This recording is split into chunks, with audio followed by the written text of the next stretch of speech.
Hello and welcome to the series of lessons on curriculum identification. This is the second mini lecture about the writing of learning objectives.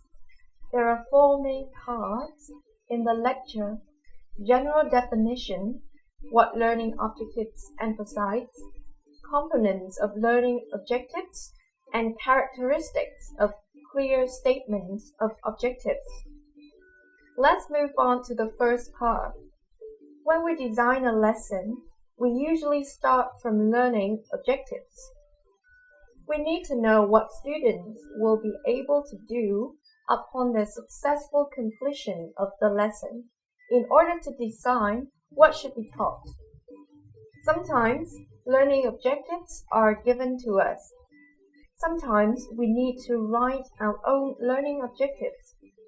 No matter what, identifying and writing good learning objectives are the important skills that we, as teachers and educators, should have. At the first part of this lesson, we will briefly define learning objectives. A learning objective is a clear and unambiguous description of educational expectations for students after they have finished a learning process. A learning objective defines the expected result of a learning process from a content-related and behavior part. According to the recognition that there is more than one type of learning, behavior can be differentiated in three domains of educational activities. The three fields are cognitive, affective, and psychomotor. According to the recognition that there is more than one type of learning, behavior can be differentiated in three domains of educational activities. The three fields are cognitive, affective, and psychomotor. Cognitive objectives emphasize knowing, conceptualizing, comprehending, applying, synthesizing, and evaluating. These objectives deal with students' knowledge of the subject matter and how students demonstrate this knowledge. Psychomotor objectives involve the physical skills and dexterity related to the instruction. Successful instruction involves teaching new skills or coordination of old ones. For example, physical coordination involved in playing tennis or a musical instrument. Attitudinal objectives are about specific statements about attitudes, values, and emotions that students will have as a result of taking part in classroom activities. A learning objective answers the question, what is it that your students should be able to do at the end of the class session in course that they could not do before? A learning objective makes clear the intended learning outcome rather than what form the instruction will take. Learning objectives focus on students' performance. Action verbs that are specific, such as list, describe, report, compare, demonstrate, and analyze, should state the behaviors students will be expected to perform. So what exactly do learning objectives emphasize? Number 1. Learning objectives emphasize observed activity. The only way you can determine whether or not a student has learned something is to observe some kind of behavior that indicates learning has taken place. This behavior may range from correctly answering multiple choice questions to requiring what the students actually demonstrate a skill. Number 2. Learning objectives emphasize student activity. Instructors sometimes state objectives in terms of their activities. However, learning objectives focus exclusively on students' behavior, not on the behaviors of the instructor. Number 3. Learning objectives emphasize student outcomes. Instructors often state objectives in terms of process or procedure, while learning objectives refer to the end results of instruction. A good learning objective states what a student will know or be able to do at the end of instruction. Let's come to the next part, advantages of using learning objectives. First, planning instruction. Once you have developed learning objectives for a lesson, you can more rationally sequence teaching activities, assemble materials. Learning objectives can also be used as a guide to teaching, as when you plan different instructional methods for presenting various types of content based on the desired learning outcome. For example, small group editing of reports to give students experience in evaluating content, logic, and correct usage. Second, facilitating evaluation. Learning objectives can facilitate various evaluation activities, evaluating students, evaluating instruction, evaluating the curriculum. They can form the basis for grading or for determining levels of competence in a mastery learning system. They can also be used to demonstrate effective teaching by matching student learning as measured by exams to the designed outcomes. Third, improving instruction. If you intend to improve instruction in a particular lesson, you usually begin with the learning objectives for that lesson. Fourth, producing new insights. The process of clarifying objectives may produce major changes in those who engage in the effort. For example, instructors who spend time developing learning objectives are said to acquire increased understanding about what is a feasible goal. When more general goals are explicitly identified, many specific sub-goals emerge.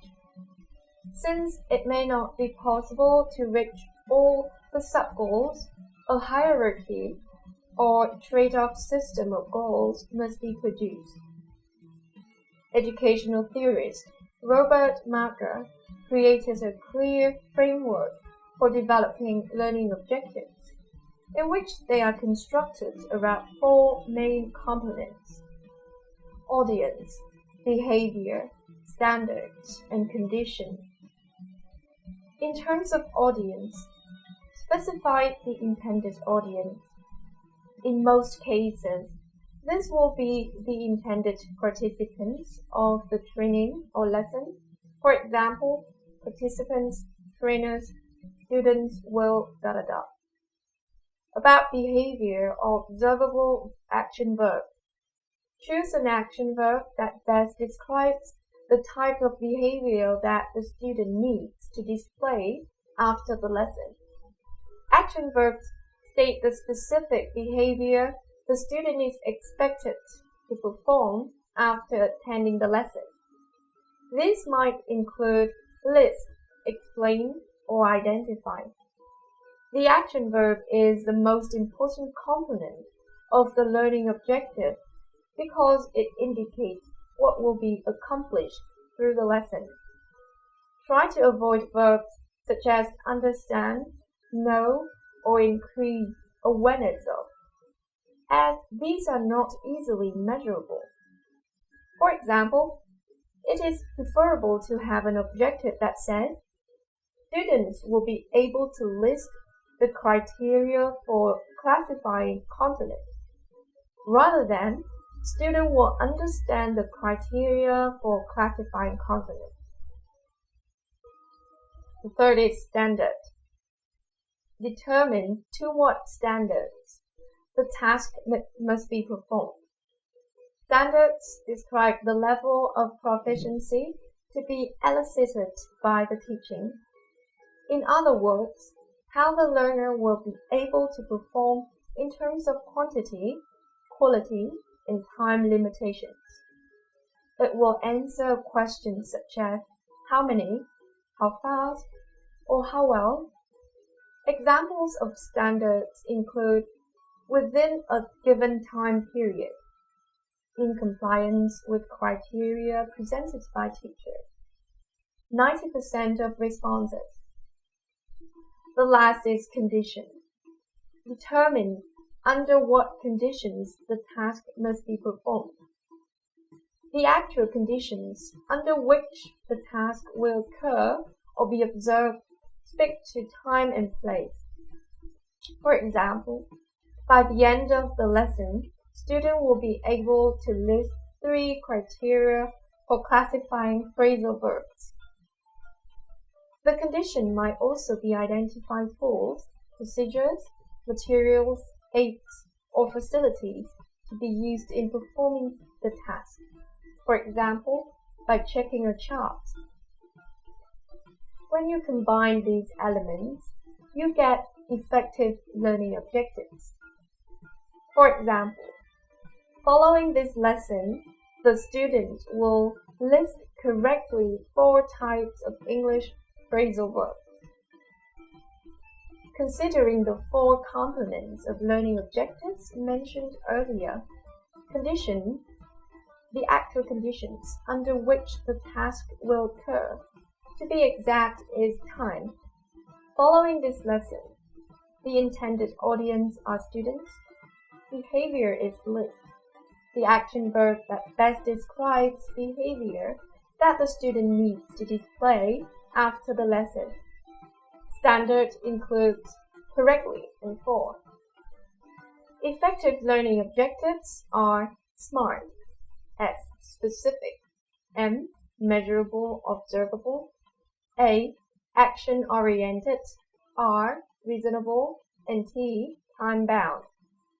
Rather than trying to develop learning objectives based on these criteria, use SMART as a checklist to help ensure that you have considered each item in formulating learning objectives.